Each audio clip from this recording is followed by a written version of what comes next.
Good afternoon and welcome to the Great Show as we embark on a captivating journey into the world of weather and climate. So today we are unveiling the insights and forecasts from the 3rd National Climate Outlook Forum, the Knockoff 2, brought to you by the Uganda National Meteorological Authority in collaboration with esteemed partners under the theme Climate Services for Scenario Planning and Resilience Building. Now, our experts will decode the intricate patterns of the September, October, November, December, call it the SOD 2023 rainfall season.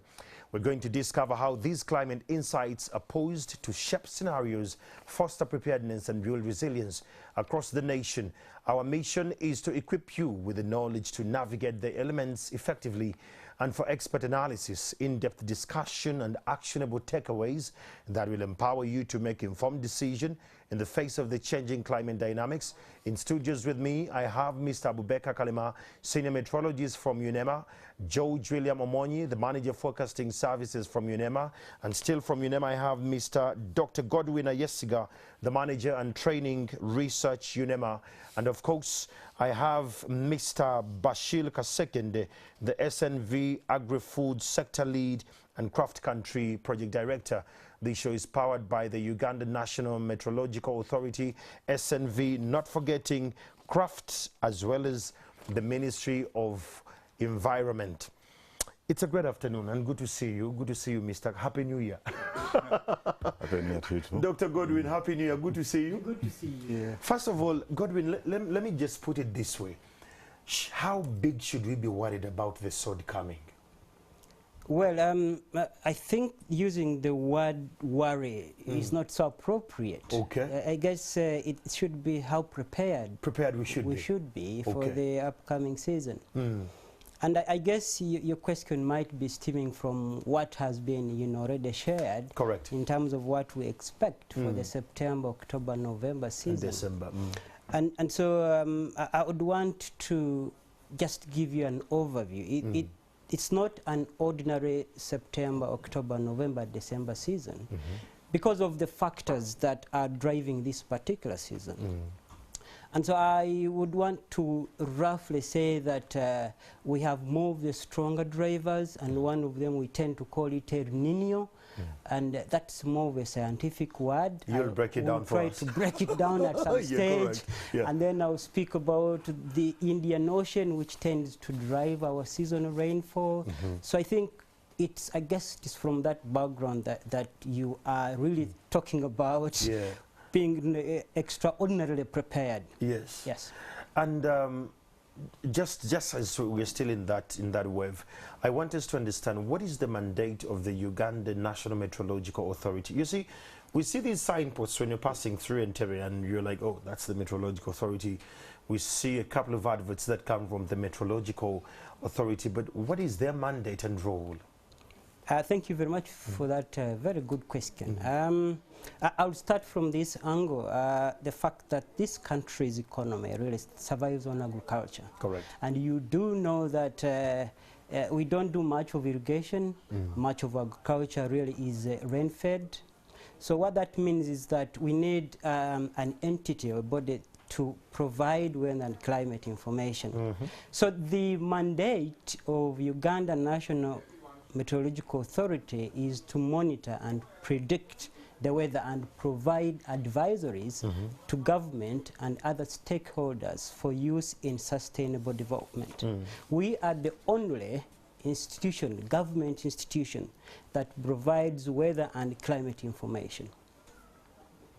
So beyond that, we don't just work in isolation. We are the mandated institution to look at the IPCC, which is the climate change science. So basically at UNMA, we do the climate change projections and we share this information to the general public. So to summarize all that, so UNMA is in charge of weather and climate. And coming to you, Mr. Kasekende, growing up, I never believed in the Meteorological Center, because they would say the word they use Entebbe would prediction of how the weather is going to be. And at times they would say that we predict and things just don't come through the way we expect them. In your experience, how important are weather information services building the resilience, especially for the smallholder farmers that are in the outskirts of the country? Thank you so much, moderator. Actually, the challenge to us as development partners that have been supporting smallholder farmers' resilience for quite some time is that besides promoting these technologies and interventions, we have come to realize that the failure to adopt some of these technologies emanates from the unpredictable weather patterns. Because imagine a situation whereby you support smallholder farmers to adopt improved seed varieties, and then they go and procure expensively, but again they plant and rain disappears, or sometimes unpredictable. The trust. So that the next time, of course, they say this is a waste of money. They will revert to their normal practices. So that has continued over time, and we have come at a point where we're saying we need to do something. And of course, the collaboration with UNIMA comes in handy, because what we're trying to address is how best can we support these smallholder farmers to be able to make informed decisions and be able to make decisions that are not, resulting into losses, because what is happening, everything that happens at a farm, eventually farmer loses and nobody really cares. Correct. And the next time you hear is that, there are new seeds, there are these technologies. So the cycle continues, and that has made people remain in poverty. So what we are saying, we want to promote, first of all, absorptive capacity of smallholder farmers by being able to prepare them to absorb the shocks as they come, because we're talking about extreme weather conditions in this case, flooding, mudslides, drought, and to mention but a few. But we're saying how best can we prepare the masses to be able to prepare and absorb those shocks. First of all, food security is key, because we have had scenarios where we have had mudslides, for example, and then support comes a week later. So within the 2 to 3 days, what happens to these farmers? So they always cry out, and many of them die instantly, during the process. So what we are saying, let's prepare our people to have timely information for them to be able, first of all, to prepare to absorb the shocks, but also support them to be able to adapt. Because we are talking about extreme weather conditions now. There's nothing much you can do about it, because what you're facing now are incidences or as a result of actions of people that lived 30 years ago. And what we're talking about now will actually impact people 30 years, 50 years to come. So that's what they call about climate, because it's long term. Dr. Godwin, when you hear Kasenkende speak, you feel he's just coming back from Kenya, from the Climate African Summit, with his narrative. And I would love to hear again from you, Kasenkende. What have you seen and what have you tested in terms of attitudes and mindset change for the farmers? Because these could be the biggest hurdles you've tried again and again to go over. And what could be the best way to go around them? The interesting bit is that people out there, we're talking about livelihood, we're talking about farmers. This is their business. For you talk about, importation and all these other businesses. But these people, their livelihood resonates around farming. So what that means is that they have to do everything that there is for them to be able to improve efficiency and productivity of their businesses. So that willingness is a positive, and we ride on that for us to be able to always bring forward every intervention, every innovation that we think can improve the performance of these businesses. So the good thing, that positive energy is there, and we shall continue to do so.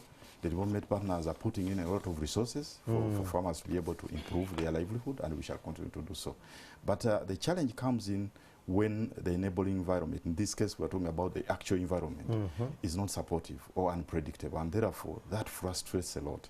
So all the efforts that you put in, including the trainings, including access to input services and all that, comes to waste, because people get disappointed and say, what they're promoting is not good for me, it's not working for me, and therefore I'm losing and nobody cares. So of course there are interventions we are trying to promote that have supported adaptation measures. For example, crop insurance, one of those innovations. With all its challenges, at least there is positivity. The government did a subsidy arrangement, which everybody is aware of, and we believe that such innovation still can play a role for us to be able to support the people, including the known good agronomic practices in the farm. This is not rocket science, it's things that we have been training. But what we are saying now is that how best can we support a farmer to be able to really implement some of these innovations with the reason behind, a reason of adapting, a reason of coping. Because we're talking about new pests and diseases that were not existing before, or the virulence of some of these is now rampant, and people have to survive. We are talking about extreme droughts, and people have to continue producing. So what happens if we have extreme drought? Shall we stop eating just because we have extreme drought? We must innovate and survive. Yes. Now we're trying to say, okay, with all these extremes that there is, how can we support the farmer to be able to cope and fit in the situation as it is, but at the same time also try to mitigate the risks that we might create as a result of our actions. And this brings me to you, Dr. Godwin. How is the weather data collected and analyzed to develop what we call the SOND 2023 forecast? Maybe that can help them to inform the farmers better. Thank you very much, Andrew, for that question. That's a very good question. But before I answer it, I just needed to pick up on your earlier statement when you were asking my colleague here about that you are not believing in the quality of... the interpreters are your would they think. Yeah. Yes. So I think that when you use that, interpreters, in my understanding, Prediction. it's a guess. Yes. If I'm right, it should be a guess. But we don't guess, because a guess can be done by anyone. So at UNMA, or any other med service for that matter, we use tools. And one of those tools is computer software, which we call models. We use models to do this prediction, but the model itself is not sufficient. We use human experience. You look at the output and determine whether it's consistent with what you would expect in terms of the changes in the weather or in the environment. So, but let me tie that with your question about how do we... The weather data collection and analysis. Yes. So, for us to come up with a forecast, we need ingredients, and one of the ingredients is the data. So, over this country, throughout the entire country, we have weather stations. And I'm sure the general public must have seen some of these investments in different districts. Yep. And we have people who go to these weather stations, collect data, they input it into computers. And we use that data that we collect throughout the entire country to make forecasts. Now, we just don't depend on the data that we collect over the country, but we also use data collected from other parts of this world. And that's simply because weather knows no boundaries. So a small change in the weather over the United States, for example, will ultimately propagate into Uganda. So we use data collected all over the entire world to drive our models or to run our models that give us the first output, or the first aspect of the forecast. And now we look at that forecast generated by the model or by the computer, and then look for consistency. Now, the other issue, which is in line with what you mentioned earlier, is that in some cases we do this at a large scale.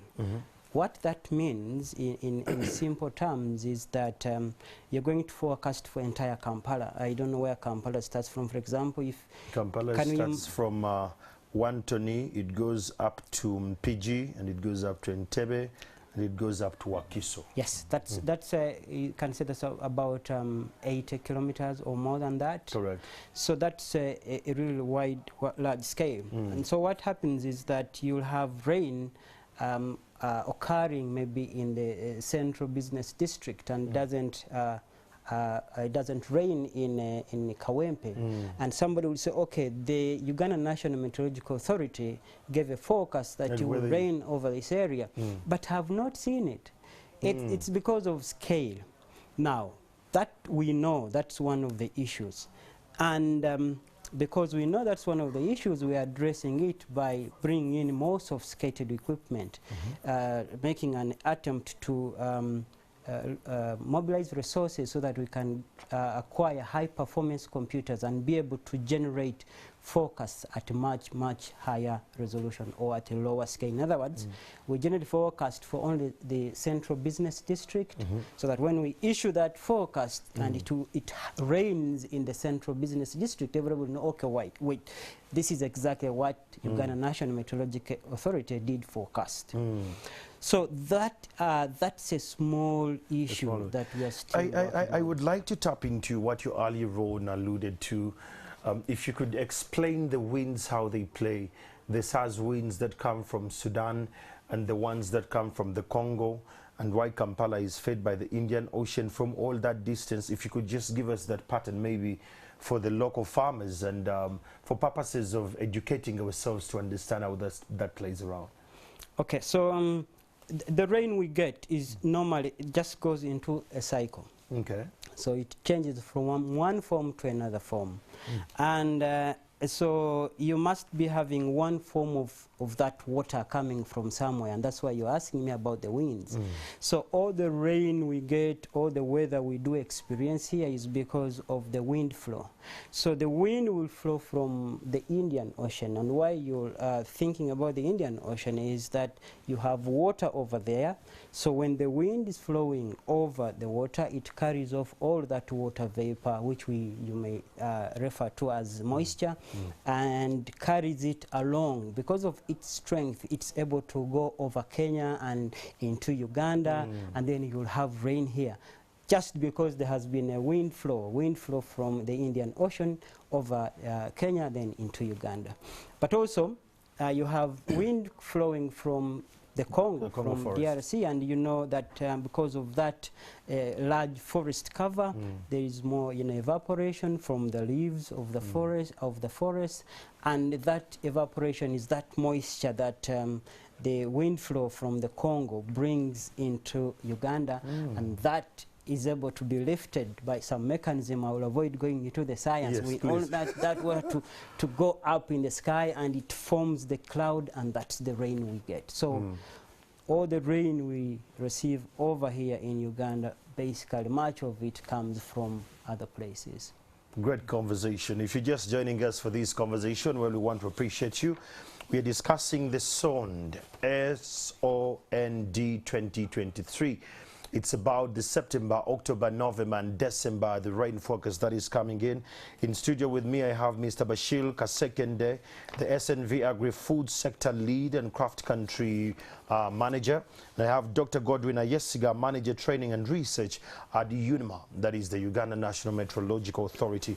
Mr. Kasekende, from a development partner perspective, how can you improve the accuracy of dissemination of our weather forecast, that the farmer in Mitoma, the farmer in Zombo, the farmer in Kapelebyong is in position to rely on this, and they make informed decision on their planting seasons and patterns? Thank you, Mr. Chamagiro. Actually, that's a very interesting question, because it's one of those challenges that we face in disseminating this information, because as you heard from Doctor, it is actually a mandate of the government of Uganda. Correct. To actually do seasonal forecasts. I think people can access some of this information from Google or any of these platforms, but that is majorly daily or sometimes weekly. So when it comes to seasonal, which is the basis for decision making for farmers, is basically a mandate of UNIMA. Now, I would say then how best can we work together with UNIMA for us to be able to reach the last mile farmer, the one in Mitoma, the one wherever they are in Uganda. So we're trying to come up with arrangements where we can work with different partners to try to cascade this information. But again, cascading comes with so many other attributes, because you need to unpack this message. When you heard the doctor speak, it's basically science, because they tell you near normal, above normal, below normal. So your farmer there will not understand. What is near normal? What is below normal? So correct. Unpacking that, of course, sometimes comes with a accuracy that is desirable, and of course you have also to interpret or translate it to multiple languages, because still, even if you share it when it's still in English, then some farmers may not be able to read it. And of course also reading, not everybody is able to read. People talk about smartphones and disseminating disinformation messages, but there are people who cannot read a message on the phone. But again, these are the people that are involved in farming day in, day out. So we're trying to come up with arrangements and in partnership with authorities, of course, to ensure that we, first of all, simplify the message, but also help in coming up with modalities. If it's about listening in a kind of phone, then that also works better for some people who are unable to read. So many innovations are on the way. That's what I can say for that matter. Doctor, you want to jump in there briefly? Not really, but of course I need to appreciate my colleague here, Mr. Kaseken, because they, as UNUMA, when we generate this weather and climate information, we want it to reach the very last mile. Yeah, to get to the farmer, and the farmer uses it to plan his or her agricultural practices. So I think they've been very supportive in terms of helping us to really disseminate this information. Yeah. There is something you alluded to, and I still want to drop it to you, where the farmers are looking for seasonal weather patterns and forecast, and we wanted to know that do you get this data on a weekly basis, on a daily basis, on a monthly basis, or on a seasonal way? That's a very good question, Andrew, because UNUMA generates a couple of products, several of them. We generate a 6-hourly forecast, we generate a daily forecast, which is 24 hours, we generate a 10-day forecast, we generate a monthly forecast, and then a seasonal forecast. So this information is disseminated every day. And when we disseminate the seasonal forecast, we expect that the user will use that together with the other products, like after every month we generate another forecast. It's because the atmosphere keeps on changing. Changes, so quickly. yes. So what UNUMA does is to do regular updates. And if a user is using all these products to complement one another, the user is more likely to benefit. So to answer your question, yes, we generate more products, and these products are disseminated through all the various channels. So it depends on the user to choose what to use. Yeah, but yes, that's the ideal thing, but it would be great for one to accrue the maximum value to use all of these products. For example, I'll give you a very classic example. When a farmer is planning to spray the next day, the farmer needs to access a daily forecast so that they have an idea whether or not it will rain the next day. Because if they go out and spray without having an idea whether it will rain or not, it will rain and it will wash down on the entire investment, and the farmer will lose. And that's why I was saying that our users, we do encourage our users to use all our products. Yes. That's amazing. In studio, we have been joined by another expert from the Uganda National Meteorological Authority, just to break down this conversation, Climate Services for Scenario Planning and Resilience. Good afternoon, sir. Good afternoon, Andrew. Good to see you. Yes. How are you holding up? Very okay. This is George? No, Kalema. Kalema, Abubekar. Yes. Now, Kalema, you're a senior meteorologist at UNIMA. He used the word El Nino, and I remember seeing the word El Nino, I think, some years ago, when government said El Nino is coming, and it scared us because the messaging was scary, and they said this is going to be very heavy. We want to know, what does it mean when you say as meteorologists that El Nino is coming, and what are the impacts associated with it for our preparedness as citizens? Yes, thank you very much, Andrew. El Nino is a serious phenomenon, and it's a phenomenon that happens thousands of miles away. That is in Pacific Ocean. Okay. There's a certain region, wherever we have the sea surface temperatures, the temperatures of the waters rising up to a certain temperatures, for example, like 27 degrees and above. That is what we refer to as El Nino. But as El Nino, it has different impacts across the globe. You'll find that for the case of Uganda, in the many parts of the country, you'll find that we have a lot of rainfall wherever we have El Nino. And when you look at other countries, let's say in Ethiopia, in Mozambique, for them they experience very catastrophic droughts. So when it comes to El Nino. So when you talk of El Nino, the perception of our people, it usually goes to too much rainfall. Yes, yes, floods. it is true when it comes to Uganda, because it's not the first time we're experiencing El Nino. We've been experiencing it. Just like in 1997, most of the people who were around, they still remember what really happened. There was a lot of rainfall. There was floods, landslides. So those are the usual impacts that comes along with this El Nino situation. But leave alone El Nino, there is also what we refer to as Indian Ocean dipole. And Indian Ocean dipole, it is basically, we also monitor its phases. It has a positive phase, a negative phase, and a neutral phase. Abubakar, speak Yes. English. Yes. I am trying to get there. But I'm not, with El Nino I got you, I have you. But the other phase you're talking about is the ocean what? The ocean dipole? Indian Ocean The Indian dipole. Ocean That dipole. one happens in the Indian Ocean. Okay, break it down. Actually- And how does it affect us? Okay, how it happens is that when we have also the waters along the African continent coast warming up beyond a certain threshold, and we have the other side of the ocean cooling up, so winds will be flowing into our region, like to the African continent, and brings a lot of moisture, you know. And when it's coupled with El Nino, we happen to have a lot of rainfall, and that is the exactly situation we expect to happen. And that's why for this season, the September, October, November, December season of this year, we still expect to have a similar event that happened in 1997 because of the El Nino coupled with positive Indian Ocean dipole. That means temperatures along the East African coast waters of the Indian Ocean, they are warming up as compared to the other side, the other opposite side of the same ocean. So that means winds flow in. Like, I usually give a simple example of like when you're boiling water in a saucepan. At the bottom, you know, that water on the bottom, it is heated up, it is too warm, so it becomes light, it goes up. As it goes up, the water which is on the surface, it becomes a bit colder. So when it's colder, it's a little bit, you know, heavy.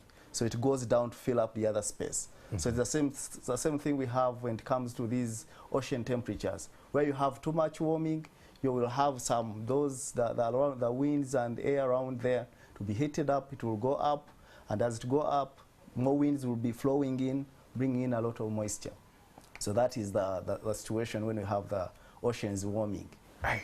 Yes. Friends, what is coming is called the SOND 2023. That is September, October, November, and December. We're going to have El Nino rains, as explained by the meteorologists. Please don't doubt this. These are scientists. This is not hearsay or what. And this brings me to you, Mamika Second. Yes, sir. How have you prepared the farmers for this? Because these are 4 months, 1 quarter and a month with these kind of heavy rains. How have you prepared the small-scale farmers for this? In fact, the starting point would be safety of our people, because we're talking about, you know, some of the common regions that we're aware of. You're talking about Boduda, for example. Yeah. Talking about Kisoro, River Nyamwamba. Nyamwamba, yes, You talk Nyamwamba, about the wetlands that we have. Many of our people have actually settled there, not out of will most of the times, but of course they are there. So we're trying to say that please But you prepare. keep skipping Kampala. It floods around here and we can barely drive back home. Kampala has become a constant. And when you talk about it, then you might be misunderstood or misinterpreted. Correct. Yeah, but of course it's a problem because we have many people actually living in areas that are prone to flooding. So what we are saying, let's first deal with safety. Yeah. In terms of, you know, helping our people prepare. If you can't relocate, please make sure that you really have plan B. But in addition to that, and we're talking about a scenario where if you have extreme... Yes, please. I've missed something. When you say if you cannot relocate, how are you facilitating, in partnership with government, the relocation exercise? Yes. Because that is previously one of the biggest hurdles, because this land is very fertile, it has cultural connotations. How are you preparing these masses to move with the agenda going forward? Yeah, there are quite a number of partners that are supporting, and also want to also appreciate the efforts of government where they have tried to do the same. You remember the relocation from Bududa to, I think, Kiriandongo. Some people couldn't go because of the cultural connotation. They couldn't live their people. But again, I've visited Ikwene and also visited Bududa. In Ikwene, the challenge they have is flooding. In Ikwene is mudslide. So they are both extremes.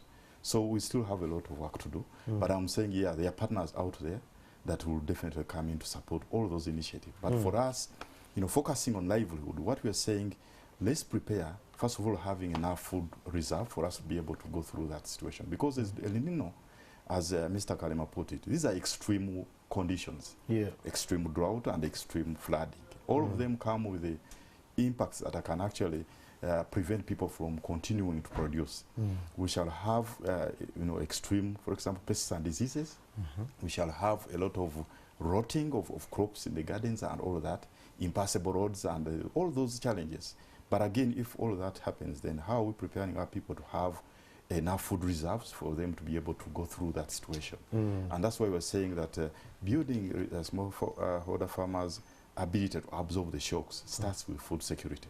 Yeah. As development partners, we have prioritized that, and what we are saying, let's take advantage of the rains and put crops out there in the field, and therefore within maybe 2 to 3 months, we might have something for us to be able to really go through this situation. Otherwise, it is worrying because we do not know what to expect, and it comes with a lot of challenges, but I don't know how prepared we are, but we shall try to do everything within our means for us to be able to support our people as a project. I'm just praying that this works out. You know why it scares me when it's going to be a full quarter and a month, the disaster preparedness of our country. I don't think we're actually there.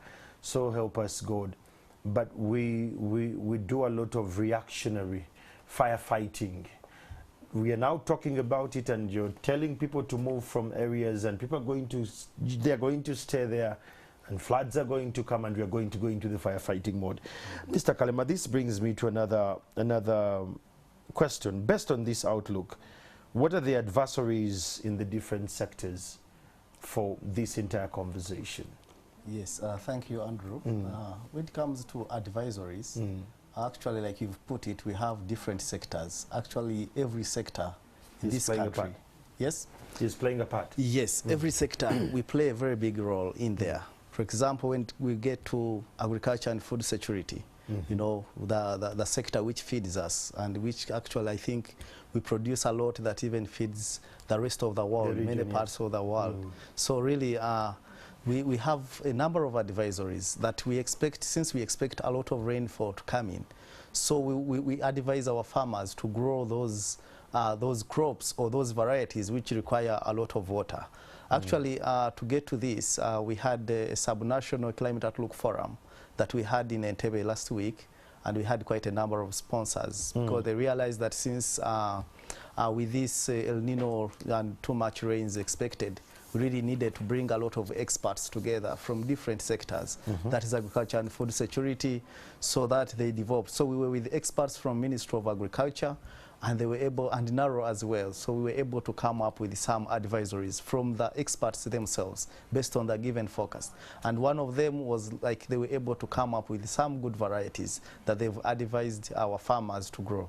And in addition to that, we expect this rain, it comes with soil erosion, and soil erosion means washing away of the soil nutrients. So we really advise, or the farmers, we advise that they need to really carry out a lot of soil and water conservation kind of practices, among which, in your gardens, put terraces. It is now a high time farmers try as much as possible to do the terracing, and those ones on hilly areas. They do terracing so that water, those nutrients are captured, so that they don't just go, so they don't just be washed away. And another thing is that the water harvesting. Water harvesting is very key, because it's this water, when it's not harvested from the roofs, it will end up, flooding in other areas. If we have the capacity of, the big tanks, it is high time, those ones with capacity, we need to procure, and have those water harvesting facilities. Okay. And then there's also this sector of health. Health is very, very key. That health, the diseases, they can't live without they will exist based on the weather conditions. So with too much rain, there are certain diseases that are expected, especially malaria. You have a lot of malaria cases. This is a time where Ministry of Health has to pre-position and stock drugs for anti-malarials. There are also other waterborne diseases that we need also to prepare for. So the good thing, during this forum, we came up with a lot of advisories, and different institutions took it up. We also have the DRR, Disaster Risk Reduction or Management, managed directly by the Office of Prime Minister. So we had a press release the other day on Friday last week, and we were able to, and even OPM told us that they put aside, or they are demanding, or they are asking government to put aside about 120 billions in preparation for El Nino as El Nino contingence fund, and it's already in place. I think they will tell us how it's likely, or maybe they will be updating us on how far in acquisitioning of these funds. I love the safety nets you've come up with. And great friends, if you have a question on that side, just drop your question on Twitter or YouTube. I'll pick it up. There is Sesanga Herbert is watching from Kiriandongo. He says, it's good that I'm listening in. I'm better off and knowing how it's going to happen. The question that comes in from Maureen says, I want to know if it's going to rain between September, October, November and December. When is the best time for me to plant, now that you have the experts in there? I think that goes to you. Yeah, thank you so much, Andrew, and thank you, listeners, and for those that are asking questions. Yeah, it's an interesting question because it comes with the planning. What we can say is that in some areas it has actually started. Okay. And what we can advise farmers that please prepare your gardens, and of course as soon as it starts raining, and of course we normally give some window of preparation, maybe a week should be sufficient, or maybe 3 to a week. That should be sufficient enough to inform you that rains are actually reliable, because the challenge you have in some areas, you can advise a farmer to actually plant, but the next day then it rains somewhere else, and spends a week or so without receiving rains. Then they blame not only UNIM, but also NTV. Of so course. Please, in this case, we just have to give some window of advice, and when you heard from Mr. Kalema here, he's trying to just inform you that this is what is likely to happen. But decision making, then we should consult the local UNIMA teams, for example, because they have regional also forecast teams that are based in the different parts of the country. So they are more accurate based on the ecological regions where they are operating. And I think that's what Doctor was alluding to. Dr. Gordon, coming into that, the regional weather data, how does this data go to the very last infrastructure or the last mile of the user? So, Andrew, thank you very much. Maybe the question is not clear to The question, I'm in the district, let me say I'm in Mitoma district. Yeah. How do I access the weather data? Okay. I'm a farmer. Do these weather officers collaborate with the agriculture officers at the district level, that they have this information that then it's passed down to the parish models to reach to the last mile? How does the farmer get this information for this region, the Sebei sub-region? How do I get my data about the weather coming? Andrew, thank you very much for that question. In this case, first of all, what UNMA provides is actually the raw data. We provide the output, the outcome from analysis of that data. So to really answer your questions, as UNMA has a database of all the district production officers and district environmental officers. So when we generate the forecast, we do disseminate that through their emails. Ideally, as soon as the product is issued, it is disseminated to our district local government teams. Now, our expectation is that the district local government teams then cascade that to the extension, the agriculture extension officers. Now, our database is big, that we even have those of some of the district agriculture extension officers, that this information can get to them. Because we do know at UNMA that we need to get this data to our colleagues, our partners who interact with the farmers from day to day. So that is one channel through which we disseminate this information to get to the very, very last person. But we still know that it's a bit challenging, because the ratio of the farmer to agriculture extension officer ratio is big. So for one agriculture extension officer, I don't know how many farmers he could be, you know, in a parish responsible for. So we know that this is still a challenge. That's why we use these other channels like radio, for example. Many of you, the media fraternity, are so passionate about weather and climate, so you do share this information with the farmers. And nowadays it's interesting that we have so many farmers with smartphones. Yep. And we've had our partners like SNV support farmers to get this information. So we have several channels through which these farmers get this information. But that's not still sufficient. We still think that we should be getting right down as close to the remotest farmer as possible. But in most cases, we are constrained by resources. I hear you. Mr. Kalima, this sound thing, I started with a worry, but I'm now getting prepared. How I'm going to take care of my farm. I'm a farmer. How am I going to take care of it? But at the same time, the readiness of our people. When you look at our population, what hinders preparedness as a country, and how best can we fix it? Yes, what hinders preparedness? I think there's one problem we had or we have in this country, that most of our people, their mindset is still tuned into the indigenous knowledge. You find that farmers believe, or everyone believes, can be a weather forecaster. Let me tell you, in our village, we have a gentleman called Namenyeka. When the weather is blowing so much, he will come out and you'll ask him, is it going to rain? He will look this side. If it comes from here, it won't rain. And farmers trust Namenyeka more than the information we put on radio. How do we integrate local knowledge to the science to onboard the last mile there? So I was happy with that example of Namenyeka. Yes. No. And you put it very well, that Namenyeka looks in the skies when the clouds have started forming. Oh, yes. But here is an institution like UNIMA, which tells like 3 months before even an event even happens. Correct. So using the science. But we are not really saying that people should not use the indigenous knowledge, because indigenous knowledge is purely science. Correct. Though people have been there, they've been doing these observations, they know that when winds are coming from this side, we are likely to have rain. And wherever we see winds coming from the other side, it means we shall have next year. You know, when you see Musoke, you know, there is no rain, it's going to just drizzle. But all of that is science. So there is a lot of scientific explanation, and that's why for us we use equipment, that even where we are we aren't, or we have no body or no person, we are able to predict. We are able to have those observations. For example, of winds, if we get to know that winds are coming from this direction, like we talked of, you know, there are those areas with like moisture.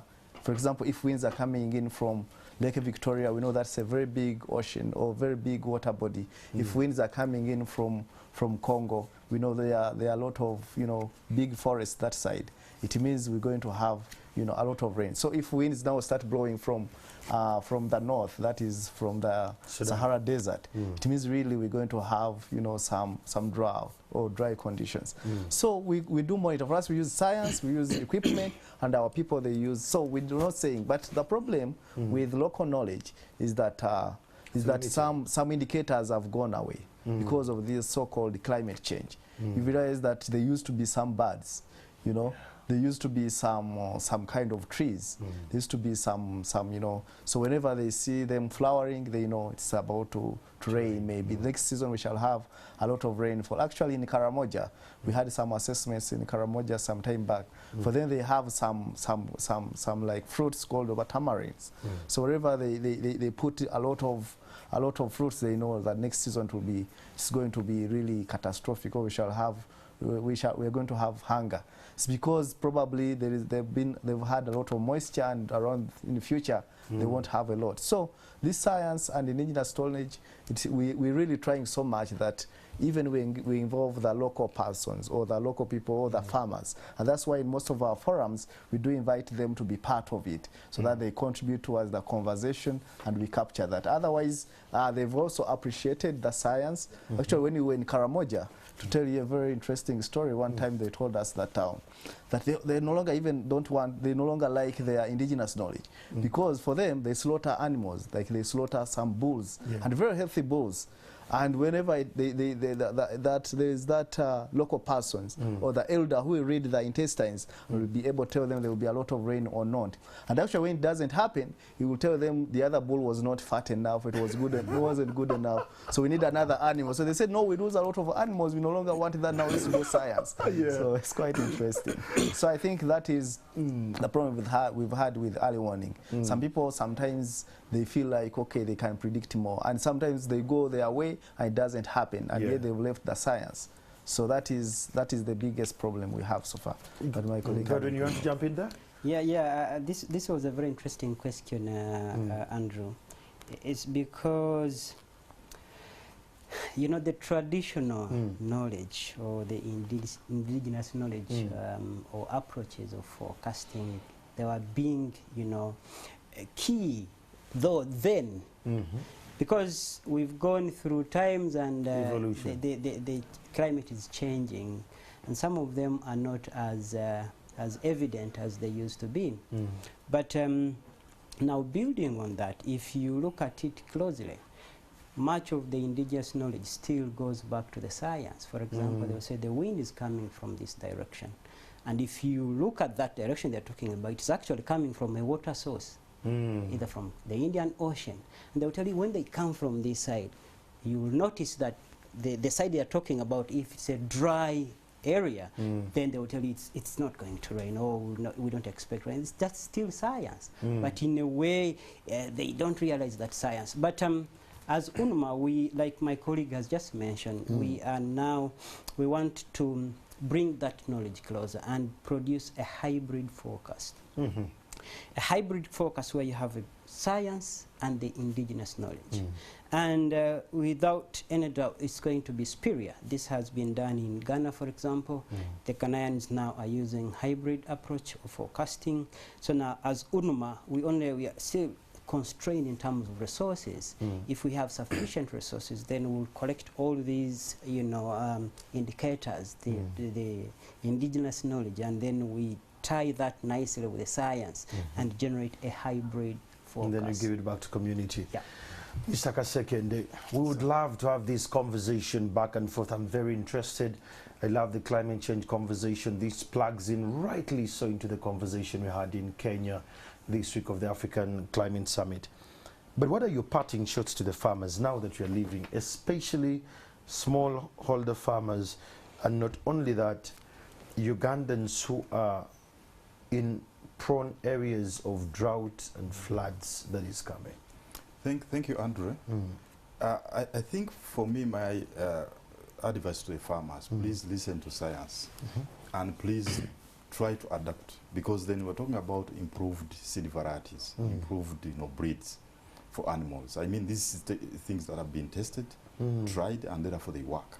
So we're talking about drought-tolerant seeds, pest-resistant or tolerant varieties, drought-tolerant varieties. All these varieties will help us to cope, because there's nothing we can do now, because we're already faced by these extremes, and therefore we have to find a way of living with them. And therefore my advice, please listen to the science, adapt to improved varieties. Otherwise, even land itself is not sufficient, because a plot of land that was able to feed 4 people in 1960s, it cannot do it. So we're saying, can we increase productivity of a small piece of land for it to be able to feed times 3 of the people that there is now? I mean, for me, my advice is please listen to science, adopt, and please shift. You can still retain the indigenous varieties and all that, because we need it. But in terms of business, we have to really adapt and shift. Mr. Kalema, what are your parting shots to the viewers today? Yes, my parting shot is basically to inform them that Uganda National Meteorological Authority is an institution mandated by government to really ensure that it reaches the climate services to every person, including the farmers, themselves. So and in collaboration with Makerere University, we're able to develop what we refer to as weather information dissemination system, and in that anyone can access our early warning information, whereby you just have to dial *201 hash, and you're able to access the early warning information. Even with Mica Torch? Yes, with even this simple phone, the Mapesa phone. So you just dial *201 hash, and you'll have the forecast. You just have to put in your district. It will ask you which district. For example, if you're interested in Kampala or Chiboga or Moroto, you after putting it, then to ask you, do you want daily forecast, do you want seasonal forecast, or you want to give us feedback? So you put in maybe seasonal forecast, then it will give you the information with the advisories.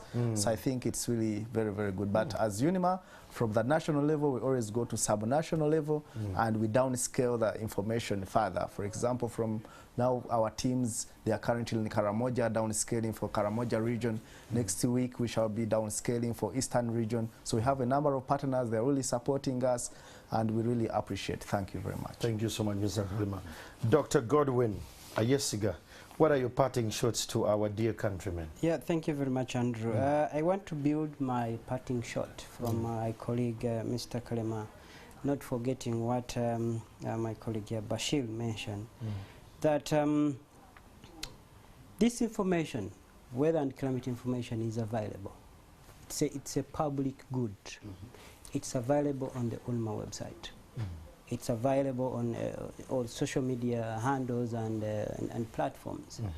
I do encourage our end users or farmers to use all these separate or independent products concurrently. What I mean there is that if you have the seasonal forecast, do remember to use the monthly forecast. Do remember to use the 10-day forecast and the daily forecast. There you actually benefit from the full continuum of products that are generated by Uganda National Meteorological Authority. Well, friends, now that you've heard that from the experts here from the Uganda National Meteorological Authority, and you've heard that from SNV, the onus is then on you. Take the message, just dial *201 hash. You'll be in position to understand what your region or your district weather patterns are. Pay attention to them. We are having El Nino rains from September, October, November, and December. This should inform your planting patterns, but at the same time, it should inform your movements. Those who are in flood-prone areas, kindly relocate as advised by the government. I'm Andrew Chamagiron. This program was powered by the Uganda National Meteorological Authority, SNV, and the Republic and the Government of Uganda. Good evening.